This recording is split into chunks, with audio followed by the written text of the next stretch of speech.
तो कांग्रेस ने अपने एक और दिग्गज नेता की शिकायत को दूर कर दिया है। कांग्रेस में इन दिनों शिकायतों का दौर चल रहा है, पंजाब से लेके चंडीगढ़ तक। पंजाब कांग्रेस की कहानी तो हम आपको बता ही चुके हैं, आज चंडीगढ़ की बात भी बता देते हैं। नमस्कार, मेरा नाम है सिमरनजीत सिंह। देश के अलग अलग राज्यों की राजनीतिक कहानियों को लेकर, राजनीतिक घटनाओं को लेकर मैं आपके बीच हाजिर होता रहता हूं। आज बात करेंगे चंडीगढ़ की। कहने के लिए चंडीगढ़ एक शहर है, वैसे तो ये बहुत ही खूबसूरत शहर है, लेकिन यह एक केंद्र शासित प्रदेश भी है। यहाँ पर केंद्र का शासन चलता है। चंडीगढ़ में विधायक नहीं होते हैं, चंडीगढ़ में सांसद होते हैं और यहाँ नगर निगम के चुनाव होते हैं। चंडीगढ़ के सांसद कौन हैं? तो चंडीगढ़ के सांसद इन दिनों मनीष तिवारी हैं।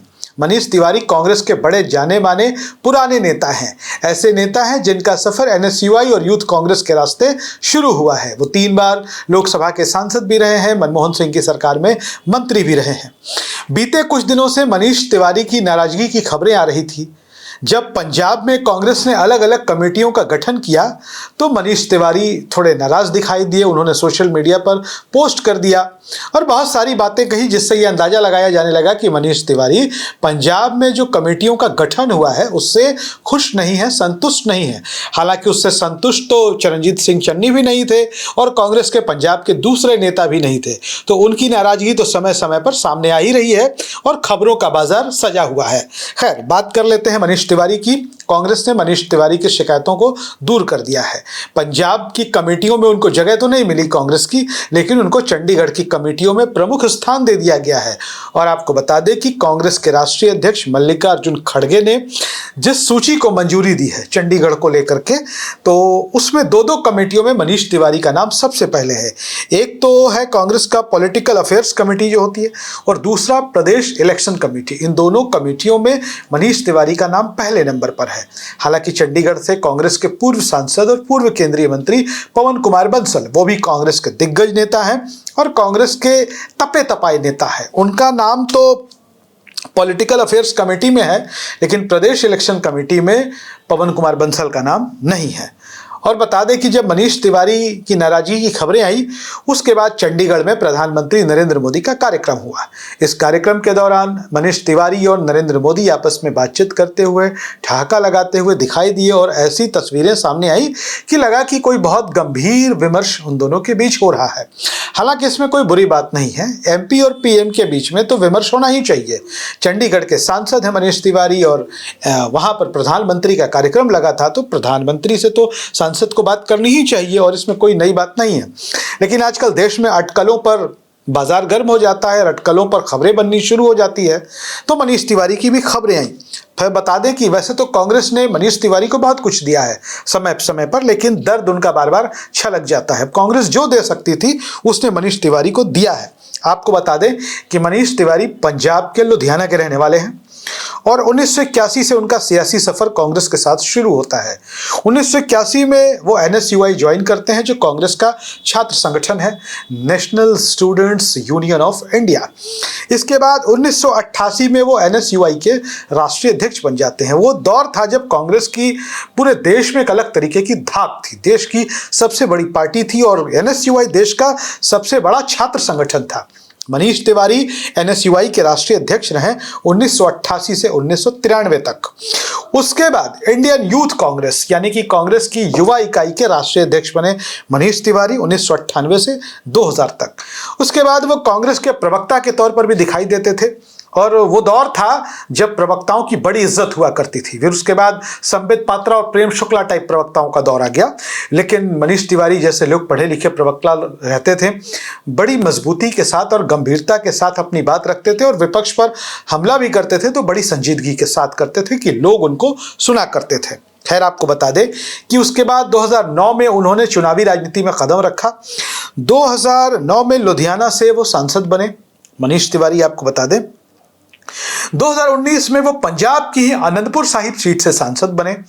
इसके बाद 2024 में चंडीगढ़, जो केंद्र शासित प्रदेश है और पंजाब हरियाणा दोनों की राजधानी है, वहां से मनीष तिवारी ने चुनाव लड़ा, वो चुनाव जीते भी। मनीष तिवारी सुप्रीम कोर्ट के जाने माने एडवोकेट भी हैं और देश दुनिया में उनकी प्रतिष्ठा भी है। सुप्रीम कोर्ट के एडवोकेट के तौर पर भी, कांग्रेस के नेता और सांसद के तौर पर भी।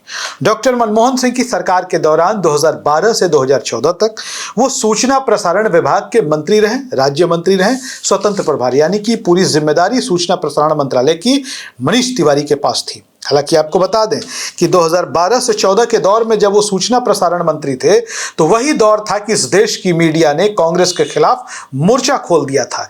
ये वही दौर था जब इस देश की मीडिया ने डॉक्टर मनमोहन सिंह की सरकार को बुरी तरह से बदनाम करना शुरू कर दिया था। हालांकि उस दौर में बतौर मंत्री मनीष तिवारी ने कांग्रेस के लिए क्या किया, यह एक बड़ा सवाल है।